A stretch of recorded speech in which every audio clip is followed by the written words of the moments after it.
Marshall JCM200 DSL401 dual super lead, and as you could see, it's looking a little sick.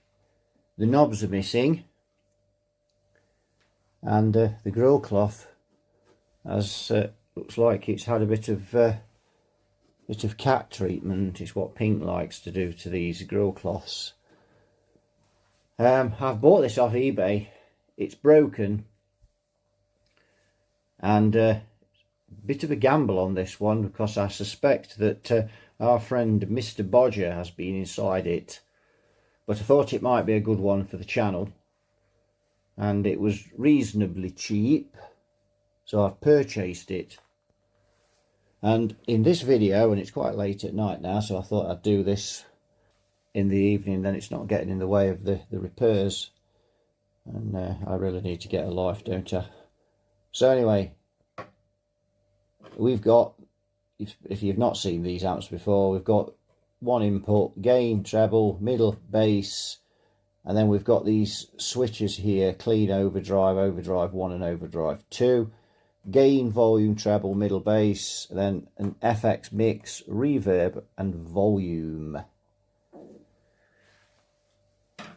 Now if we look at the top, I just push this over, and then we might be able to see it if I push it back. I'll hold it like that. You can see that the screws are all odd in it. We'll go on to the other side if I shift my arm. There you go. So you can see it's had, yes, it's had someone inside it, and the screws are a bad omen on this one, and the knob's missing as well. The symptom on this was low output. Let's look at the back. So you can see the back there. So the speaker's original, but it looks to me like something's been going on here. Is that on back to front, or is something else missing from here? Something's missing from there. We've got another screw hole here and here. So yes, looks like, I don't know. I don't know. I can't remember how the backs looked on these. It's not that long since we had one of these in. Well, it was a 201, but I would imagine the backs were the same. So not sure. We've got the original speaker, the Celestian Gold, in there. The Celestian Gold back. Got loud speaker. That all looks okay. The lead, in fact, that looks like a replacement. 8 and 16 ohm switching. We've got speaker emulator DI out, FX loop, reverb, foot switch, channel foot switch there. Foos as well, we better check those, hadn't we? Could be anything in there. Right, let's get the chassis out, and let's see what we are going to be faced with. Right, that's a couple of the bolts that's come out of it, and yes, that looks fantastic. So I've got all the bolts out. There's no bolts in the side anyway, and if you can see what they've done, they've somehow got all this trapped with this, and it was already pulling out there, and it obviously, as I'm trying to get this out, it's just even worse. So they really needed to glue that down before they wedged that in there. Wondered why this was scrumpled up. And yes, we've not even got in it yet, and already it's looking a bit of a botch. It's absolutely solid. It's coming. It is actually beginning to move now, and I've just got it off the ledge on the ledge of the baffle board, and that's just dropped now. So I just need to move the camera and try and get this out, and then we'll have a look. So there we go. Just look at this mess. So what they've done, they've tried to force this in, or they've tried to pull it out, and they've now, I don't know what they've done. That looks like it's got some kind of glue on. Whether it's come loose, they've tried to glue it. You can see how it's all kinked down here, and the same with this side as well. In fact, this side ended up being more wedged in. I might just remove that. But, yes, took about 10 minutes to get that out of there. Right, let's get this off then, and off the bench, the cabinet. We'll deal with all this later, and we'll have a look at the amp itself. Well, the good news is that the tubes are all in it, and they all look pretty well. All got the Marshall logo on there, so that seems okay. Itty bitty transformers, my days. Can a 40-watt amp have a output transformer that size? I don't know. So yes, so at least we've got all the tubes, so that's a good sign. We'll let's get it in the amp cradle. So let's have a look inside. Well, remarkably, everything in there just looks fine. So it looks to me like they've just butchered the cabinet, but we can put that right with a bit of work. But everything in here looks pretty much okay. Can't see anything burnt at a glance. So let's hook it up to a speaker, and we'll get the current limiter on it, and we'll bring it up steady on the current limiter. Well, we've got a speaker on there. Let's plug the signal generator into it as well. We'll switch him on. Can't see him, but he's up here, and menu, there we go. Signal source, we'll go for 1000. There we go. 1000 hertz, 1 kilohertz sine wave will do. Right, let's power up, see what we get. Bulb lit up but went dim. Got 170 volts going into it. Standby switch. So we'll keep it on that 100-watt bulb. Right, let's see. One of these is going to be the plate. And it's that one. 298 volts going into those tubes. And if we go up, oops, wrong way, you can see the voltage there that's going in. And we've got nothing. Not a bean. But we have got HT voltage. Oh. So we've got a bit of crackle on there. Oh, hang on, we've not switched that on, have we? Duh. Ah. So we've got something there.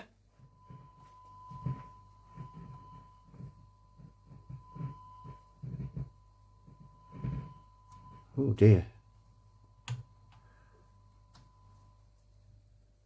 So let's go on to the overdrive channel. Oh, we've got a bit more of something on there, but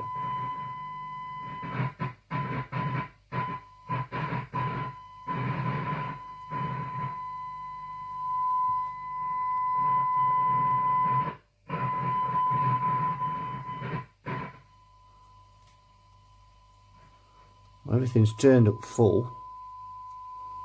Just turn the reverb down. But the channel switching works okay. Yeah, that all works.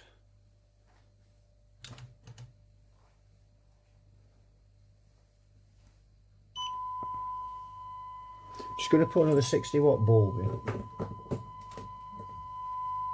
There we go. So we've got 160 watts. Well, that's coming up.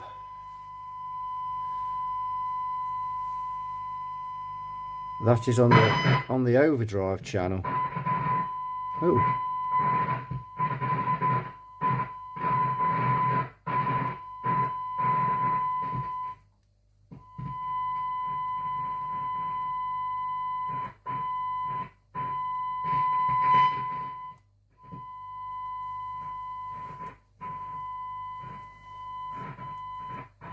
Well, that's the gain that I'm actually twiddling there. Let's just go back.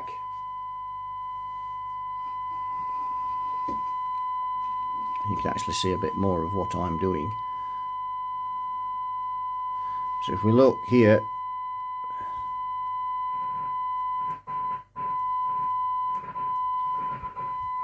let's just alter the pitch of that. Better.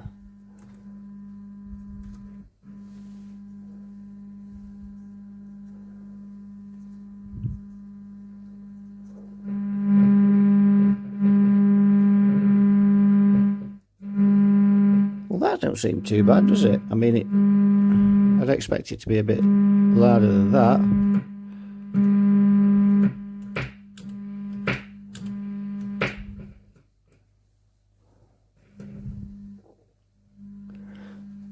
So we've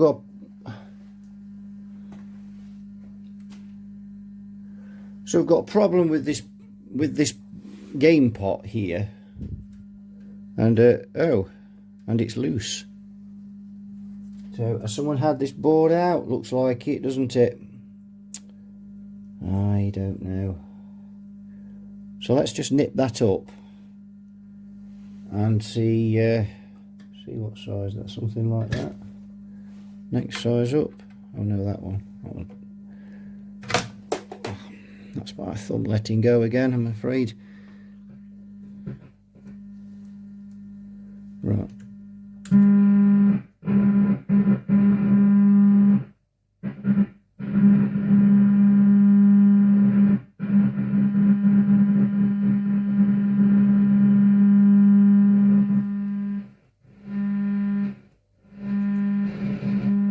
Oh, that's a treble.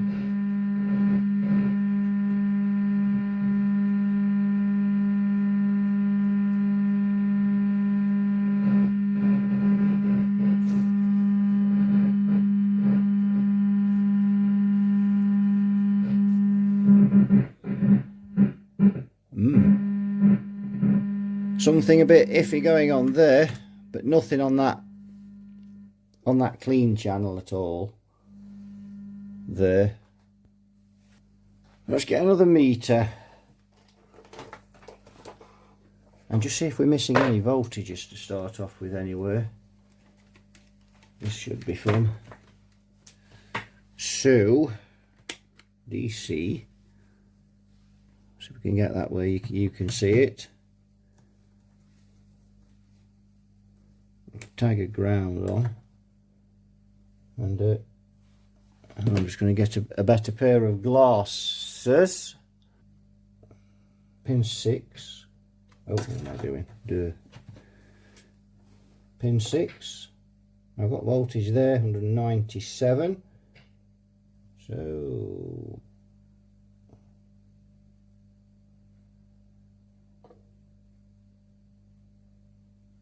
3 volts there. Ah, there we go. We've got plate voltage to that tube. Try this one. Got plate volts there, and we've got plate volts there. Let's go to this one. Got plate volts there, and plate volts there. So we've got plate voltage to the tubes. Phase inverter, V4, this one, let's see. Mind you, would have thought if that was gone we wouldn't hear much of anything, but got voltage there, and got voltage there. Let's just check these tubes. Pin 7, that's the plate, so pin 9, that's the screen, what we got on there. So we've got 350 on the plate and 346 on the screen. That looks about right. Got 203 volts going into it. My word, they're swaging those tubes. They always do on these amps. 350 volts on the plate of a EL84. Ho ho ho. 7. Yeah. What have we got here? I'm going to take it off of there. Actually, I'm going to take it off the 7, 9. Yeah, got screen voltage there.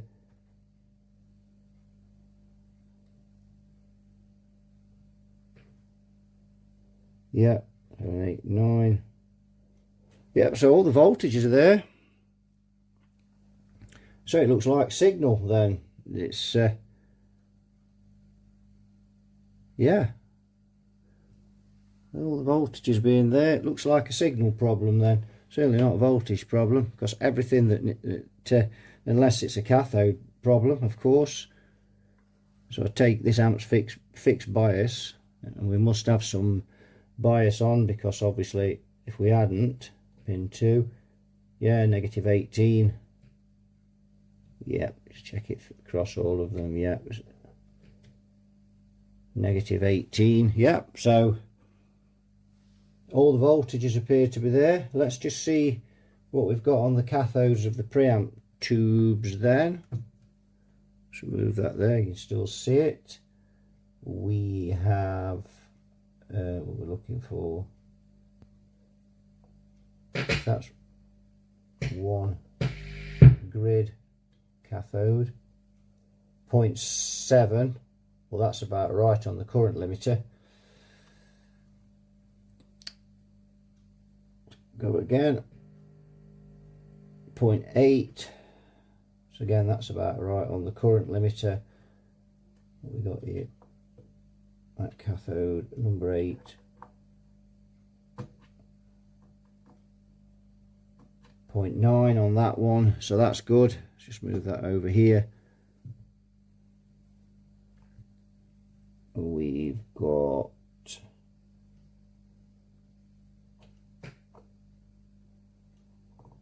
209.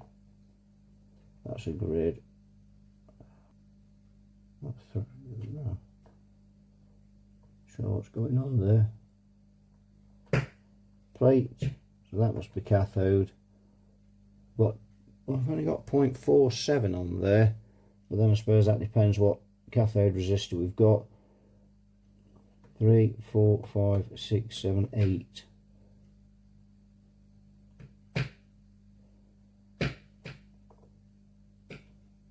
So is that a cathode follower then, or something? Is that wired as a cathode follower or something? I don't know. Just check.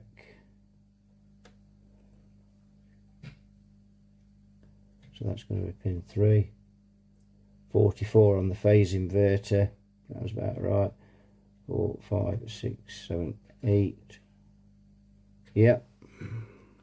So yeah, it's looking like signal. All the voltages appear to be there. We've got cathode voltages. Of course, it could be a tube. So I think that's the next thing. We'd best start taking the tubes out and testing those next. If we assume it's going to be a signal problem, and it's certainly not a voltage problem, we've been through all of that, check the tubes, and it's not those. Now, as we've got no signal on either channel, and you can see things are beginning to develop now. So we'll start with the input at the very beginning, and straight away you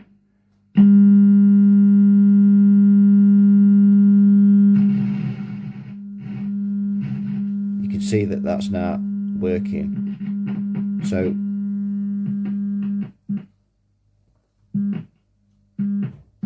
and that never shown up before, because I did have a bit of a wiggle at that, as soon as it's usually the first thing you go for when you plug them in. So as we've been working on this amp and it's got hotter,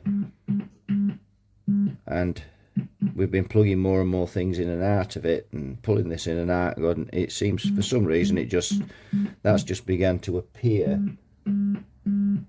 So I think that's dry joints on the socket, or the socket's tapered. But it could be dry joints, double divergence as I like to call it. having found that, the only other thing I did find was this capacitor here, but I think it's just got loose from the glue. I'm not sure, but as we've got to take the board out anyway, we can have a look at that. I was hoping that we'd be able to do a bit of diagnosis on this, but I'm afraid now we won't. So you can see I've found some knobs as well from an amp we've got up in the top room.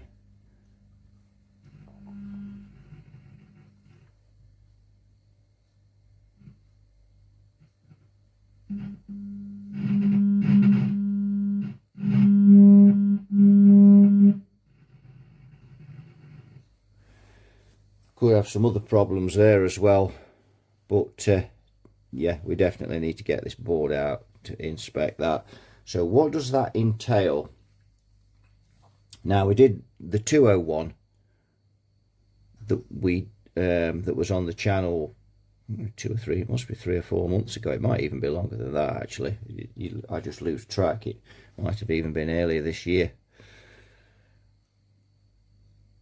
So we need, let's just switch off. The best way, if I remember, of getting these out, this front comes off, get all the nuts off, and there's some screws under the bottom here, and the front comes off and lifts. Once you get that off, it'll just lift up backwards. You take all the nuts off the back here, and then the board slides out. I also had a look at these bolts that we'd got in here, or what amounted to a set of odd bolts, and there was, as I say, we saw there was all sorts in here. These are actually M6s,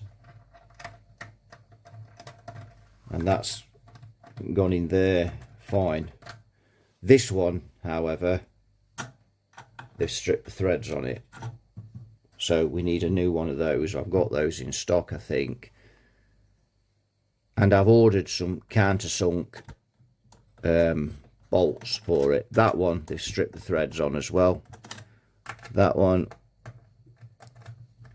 we just pulled the plug out. Look at that. That one they've stripped the threads on.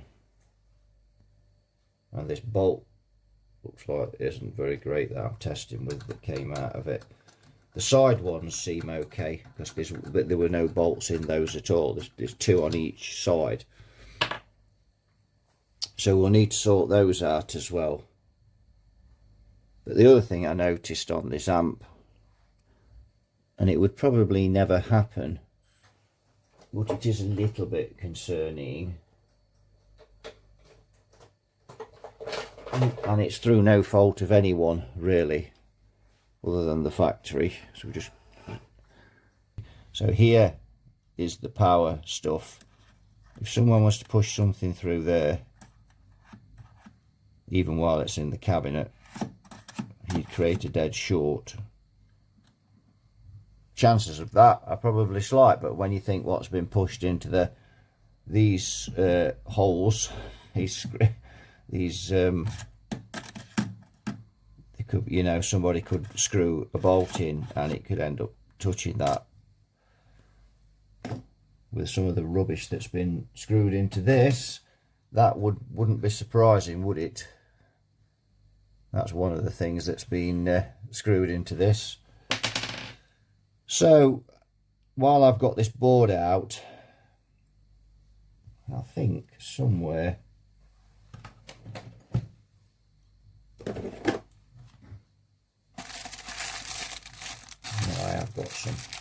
I've got some of these, but wider.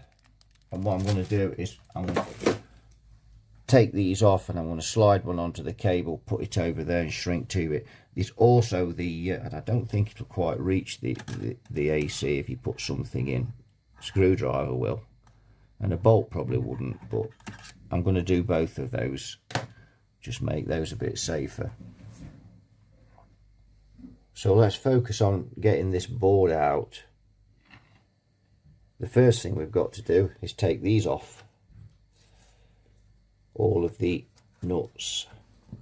So we'll take the knobs off that we've borrowed.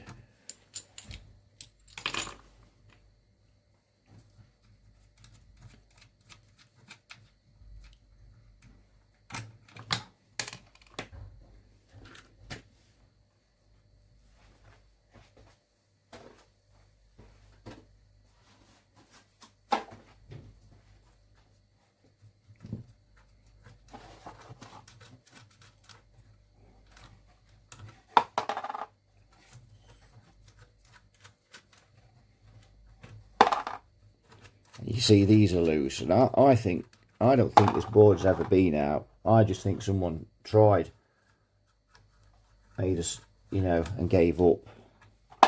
The fact that all these are loose, maybe thought about taking it apart and then decided not to.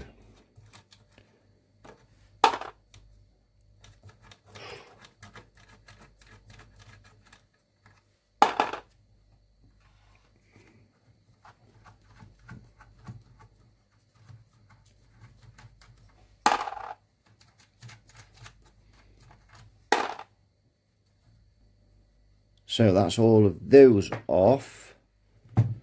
Now we also need to take this off. So this is the switch,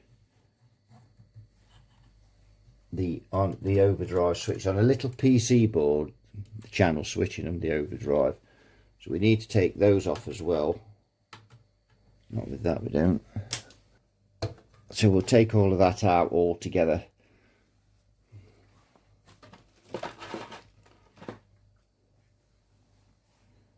So now if we just go over.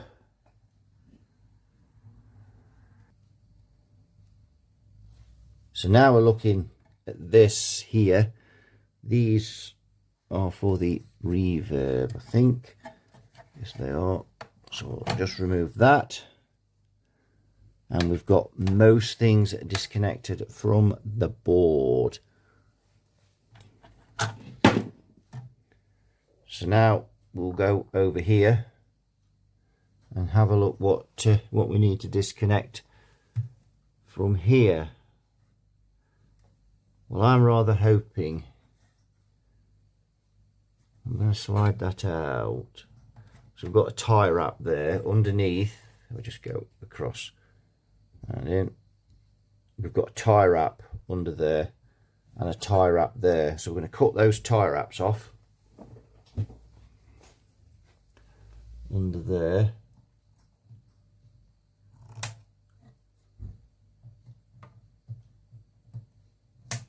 Like so. And bring those wires out. That's right.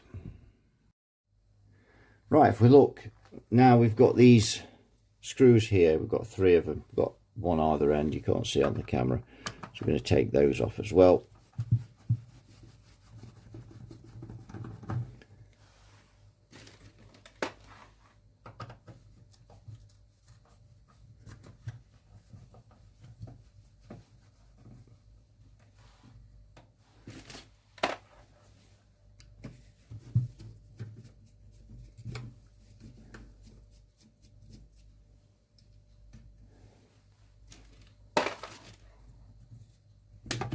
And now you can see that's loose.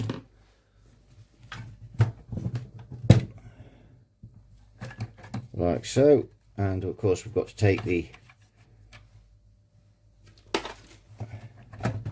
And there we go. And you can see that now comes away like that.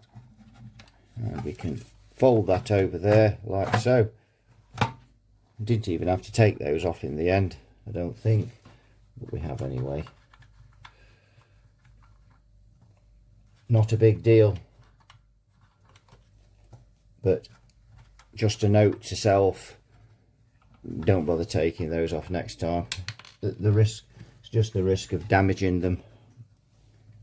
Those spade terminals are not very strong on there. just taking off, all I'm doing now is taking off the nuts on the jacks on the back, like so, which is simple enough, and generally those will just be finger tight. So I've got all of those out.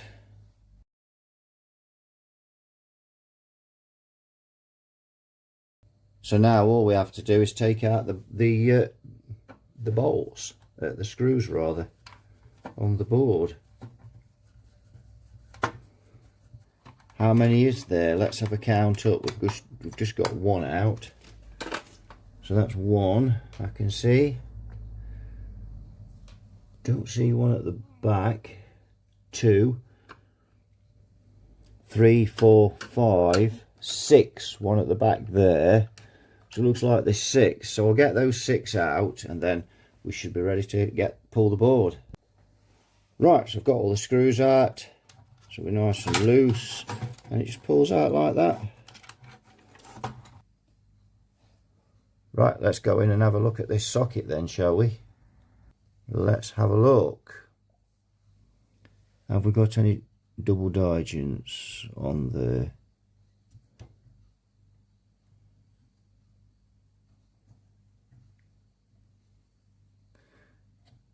Well, nothing stands out, does it? I mean,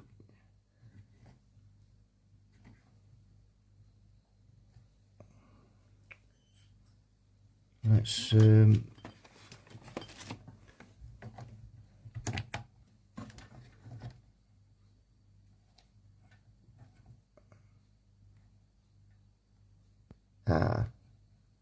we go, look.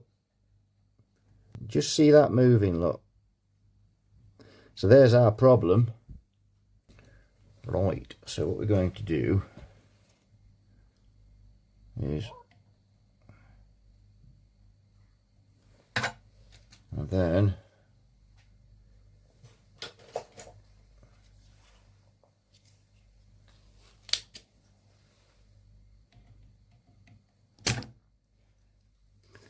suck all that off, that unleaded solder.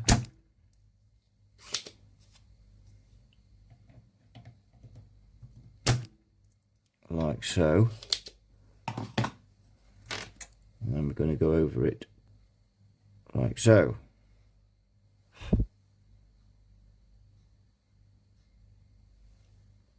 And that'll do nicely, but I think that one might be a bit cracked there, and we're going to do all of those, and we'll just do them the same way like that. So that's how I do those. So just going to do the others now. Right, so that's soldered those up. Now we need to clean up where we've been.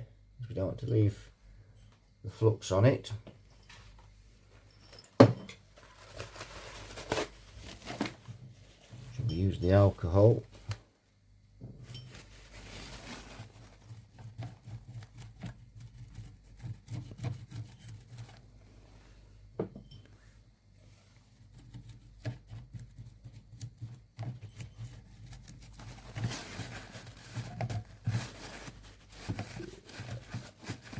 And there we go.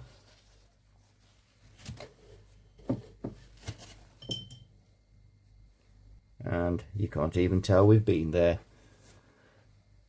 So that's how we do that. So I'm going to get the magnifying glass.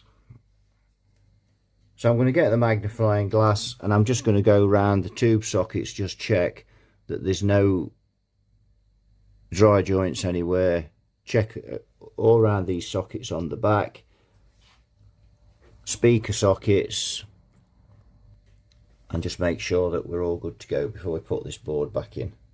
Right, had a check round, we're all good, and what I've done is I've pulled these terminals off, and that will just go over there like that, and then we'll just get the heat gun on it and shrink it around those, and that will just insulate those. Now we're going to have a look at these and do the same with these. Well, there we go. Now all we've got to do with these is get the gun on them.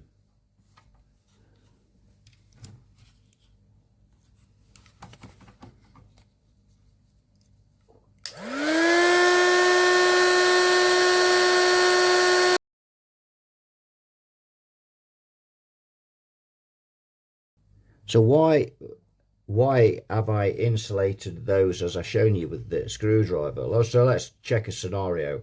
So there's Jimmy Clitheroe and his mate, and they've lost the bolts for this amp.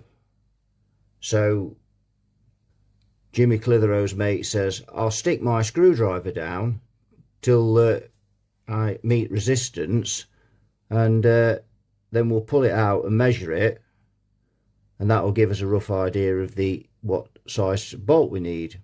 Meanwhile, Jimmy Clitheroe's left it switched on. Need I say more? So you're kind of looking at that and thinking, well, that's Dumb and Dumber, but you know, unfortunately in this world, Dumb and Dumber are quite a common duo. So I've just protected Dumb and Dumber there, should they decide to be dumb.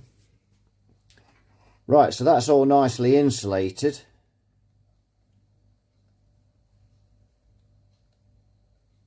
Right, that's all nicely insulated, so we can get this board back in now. We'll just slide the board in, just put the nuts back on the back here.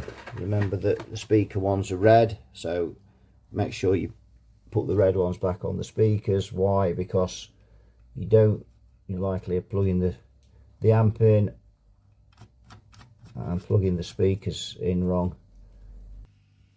Right, we're up and running. And did anybody spot my mistake? The neutral feeds off the switch. I put them onto the standby switch on the spare lugs on the standby switch. Duh. But yes, the current limiter was on anyway, but of course we got no signal whatsoever because we weren't making a circuit on the primaries, so it just didn't work. So I had to go back, and then I realised what I'd done. But we're all running now, it's absolutely fine, so we're going to get the guitar through this.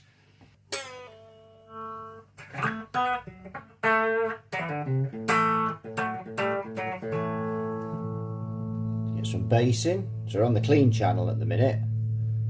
Just go back a bit so you can see the controls. There's not much light, but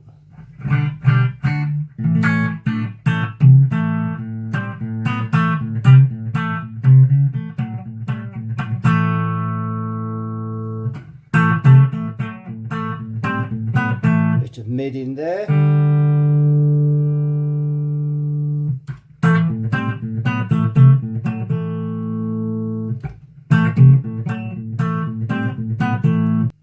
We've only got it on a cheaper speaker at the moment.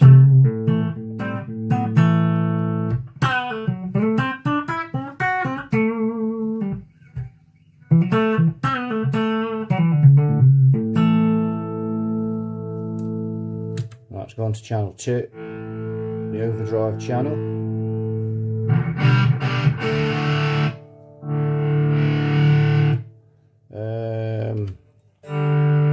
Overdrive 1.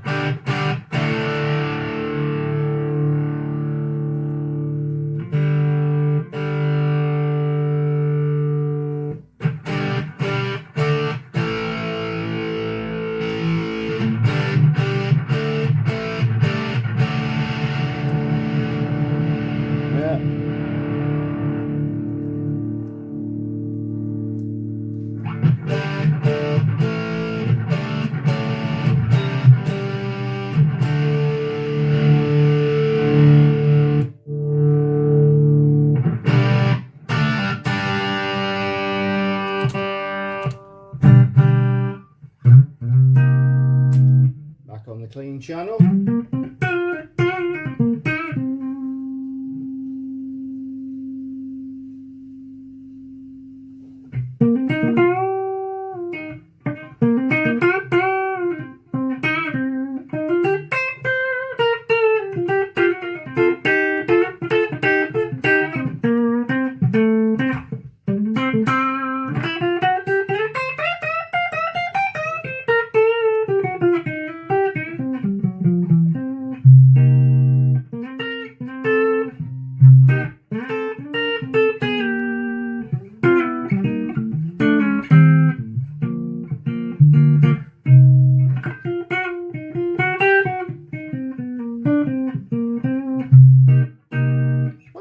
to work okay. So what do we do now? Well, we've got to get some knobs for it, although I think somewhere there's a TSL upstairs, and we might be able to borrow some knobs off of that while we order some. So I looked on Tube Amp Doctor. He seems to have the genuine ones, the cheapest, and he's got 8 of them for €11.99. So that's what, about 11 quid. Don't know what that is in dollars. $11. But we'll obviously need 2 packs because we've got 12 on here, and they're the D shaft ones. Just have a bit of a look at these that we've borrowed. You can see there. So it's probably going to cost about £20 for the knobs, which is probably why somebody whipped them off it before it was sold. But that's fine. Now I know the amp works and everything's running okay, I'm not too bothered about having to spend £20, 20 quid, 20 bucks, and getting some knobs on it. So what I'm going to do now, these stripped out, these thread majiggabis here, and I can't think of what they're called at the minute, and it'll come back to me, and you're all shouting at the screen telling me what they are. We need to change those, and I'm sure I've got those in stock, M6s, I'll check. Change those, and then what I'm going to do, I'm going to find some M4 bolts that will go in it. Now, they're not be countersunk because I've ordered those, I've put those on order. I did order the bolts. So, what I'm going to do is just put some normal bolts in for the time being, sort the cabinet out, bolt it back in the cabinet, get everything back together, wire up the reverb and everything, and then when the new bolts come, because we're also missing some off the sides as well, so I'm just going to put the 4 in the top. So then what I'm going to do is get this all put back together, do a demo on it. You don't really need to see me put the bolts in the top, dear, that's pretty elementary. So we'll do that, finish the video, and then when the bolts come I'll just stick the bolts in.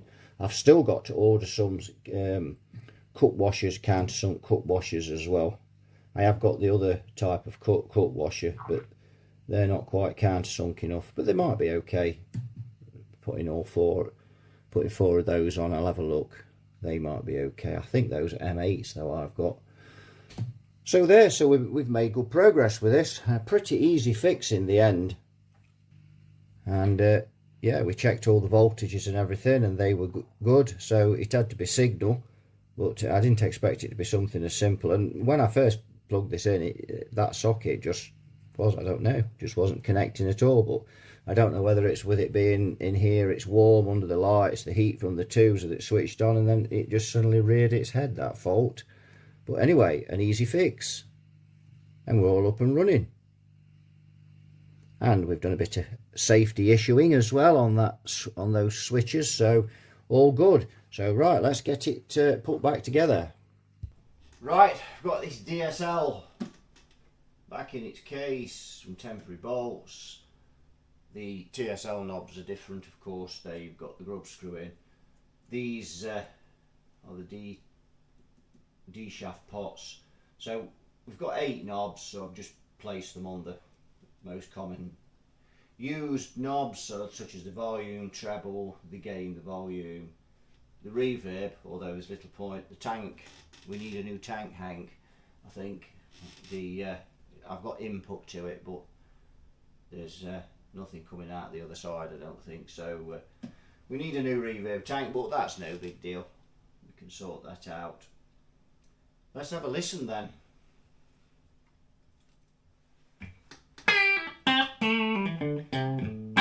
So we're on the clean channel. There's also something inside there as well. I don't know whether that's foam or what it is that's in there. Just keep an eye on that if it's floated about on the speaker. Might just even be dust.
The impression the bias is a little cold on it, but I'd be reluctant to push it up too far because that power transformer is quite tiny on it.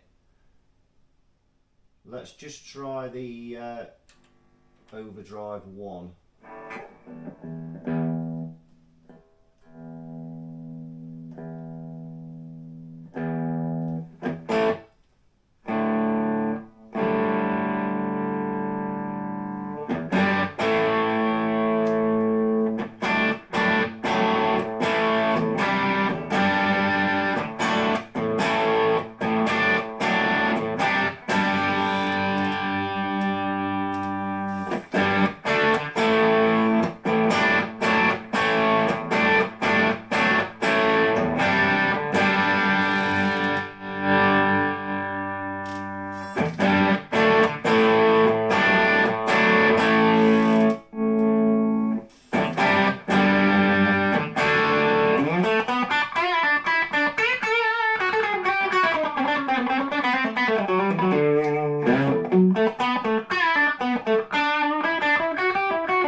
Yes, does seem a little cold, the bias. Nothing's getting particularly warm on this amp either.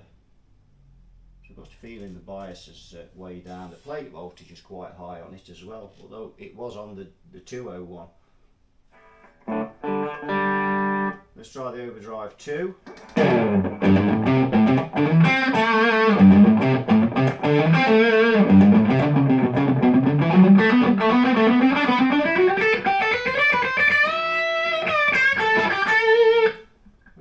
Top E.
Quite a nice overdrive there, these 401s, and they are a bit of a rocker's amp really.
So there we go, that'll do it for this one. Lovely overdrive sound on it, clean channel. As I say, they are what they are really, but it's not a bad amp at all. It still needs a bit more work. It probably needs a reverb tank. We need some knobs, got to sort the bolts out, but basically it's running now. It was in a bit of a state before, but we've got it up and running. So I shall investigate the reverb problem, see if we can get that going, and then when the new bolts arrive we'll stick those in. It'll be a winner. So that'll do it for this one. So thanks for watching, you all take care, see you all in the next one. Bye bye for now.